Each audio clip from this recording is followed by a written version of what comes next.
That is a Maybach 62S, and it is easily the coolest car that money can buy. Not only was the Maybach the most amazing automobile of its time, this one being a 2008 62S model, but I would argue it is still the coolest car that you can get today. Cooler than anything new from any manufacturer. The attention to detail in this Maybach is absolutely incredible. Now, back then, the Maybach brand was a standalone. It was not the sub-brand that we know it as today. It was its own thing. It was competing directly with Rolls-Royce and Bentley to a lesser degree. And they were cars that you are driven in, and I'll show you what I mean. This car is called the 62 because it is 6.2 meters long. Now just look at it here in front of a GLS 450. It is absolutely dwarfing the length of the GLS 450, which is currently the largest SUV that you can buy from Mercedes-Benz. The Maybach 62S was the flagship model. This is a 6-liter V12 engine that makes over 600 horsepower and over 700 pound-feet of torque. It is an absolute beast. The Maybach emblem on the front of the hood is the true Maybach emblem. It is a double M, which is Maybach Manufacturer. That's what that technically stands for. And you can see those details all throughout the car. On the inside of the headlights, you've got the 62S badge on the side of the car. And then as we come around to the back, you have the Maybach emblem here and the Maybach nameplate. Now this car was absolutely epic for its time, and I would argue it still is today. It is a engineering marvel, absolutely cool. Now this 100% is a car that you would be driven in. So let's take a look at the inside of it. We have our nice seat protectors here to keep the beautiful leather underneath as fresh as possible. This car has carbon fiber interior trim, which was very, very rare. It was much more common to find wood grain on the inside of a Maybach. You have all of our buttons down here. Man, do you remember the days of buttons? The old infotainment system.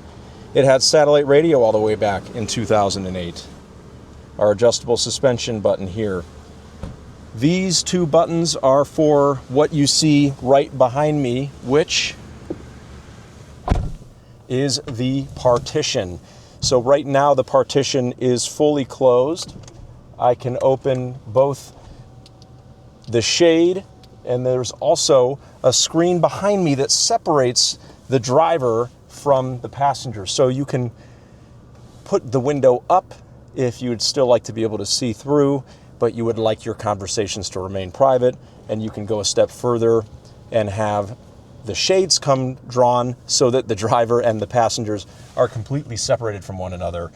This rear partition, full partition package was not super common, but it was an absolute must-have. If you were going to go in a car like this, which back in 2008, these properly spec'd could push over $500,000, which if you think about that in today's terms, absolutely staggering money. Now this example already sold, has 28,722 miles on it, so very impressive there. You have the engine start stop button here in your gear, your drive selector in the gear shift.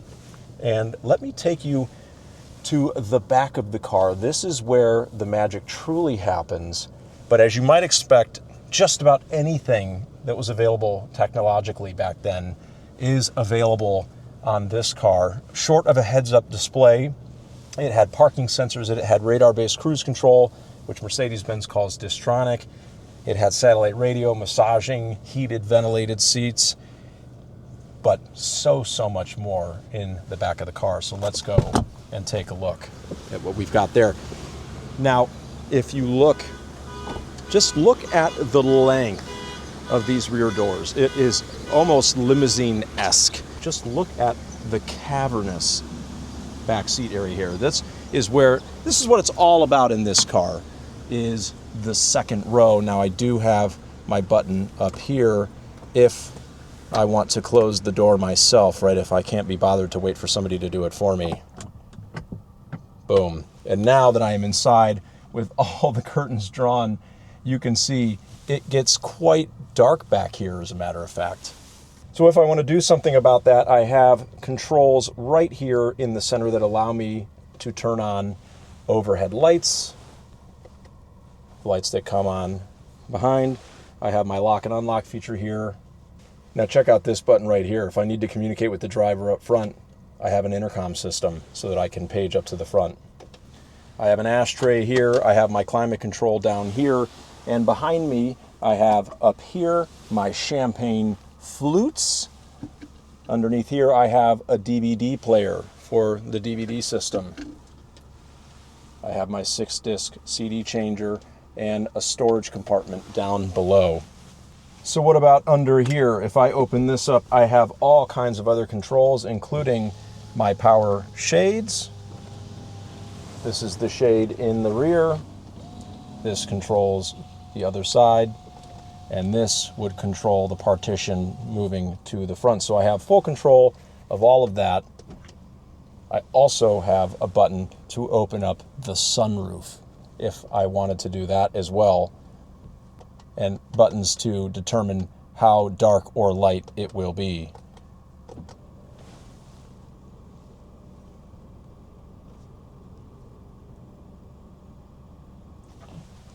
This is truly just the most over-the-top vehicle that you could buy back then in 2008. Now, the Maybach brand commercially was a flop for Mercedes-Benz and Daimler. It didn't work. I mean, there's only so many buyers that could afford a car like this. And now you can pick up Maybach examples for less than half of what they went for new. However, if you've been following these cars on the market, they have steadily been rising in recent months. And given how special they truly are, I would expect that that's going to continue to happen, especially as people are going back to more analog vehicles that are very hard to get your hands on. These are truly epic. Now just look at the legroom that I have with my legs fully extended here. Here are slippers that come with the car if you want to fully relax. And if I want to completely recline, this seat will allow for a near flat recline. So I'm going to fully extend the seat rest. And as you will see, I'm now at about a 43-degree angle, and my legs are basically fully reclined. This is as comfortable as you could ever hope to be inside of a vehicle.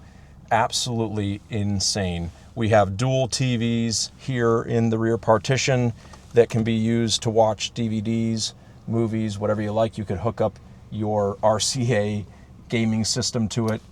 So maybe like an old Nintendo 64 or something of the like.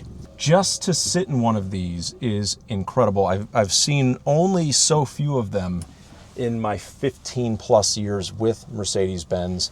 You have the headsets, of course, so that with the Maybach logos on them, by the way. The attention to detail is absolutely insane. You also have gauges up here that will show you just how fast you're going.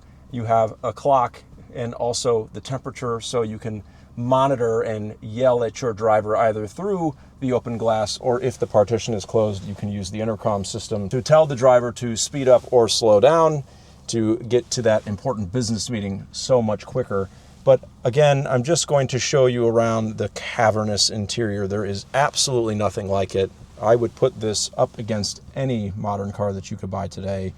The fit and finish is absolutely sublime. The attention to detail is unmatched. Now, of course, if I lift this up, the surprises don't end there. I have my refrigerator here underneath, and of course, I have my folding tables, which can come out in case I need to do work on the go. And look at this, the table itself has the same carbon fiber finish as the interior of the car does. So carbon fiber all throughout, a Bose surround sound system.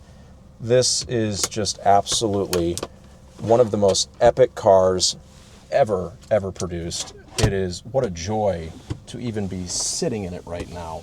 Is this the most incredible interior on a car, on a production vehicle that you have ever seen? I argue that it is. And this is going to a very lucky new owner who is going to love it and enjoy it, I'm sure. They'll most likely be driven in it, but if you ever did have to get behind the wheel, that V12 is glorious and quite a treat to drive. Let me know in the comments, is this the most incredible car ever produced? I think it just might be.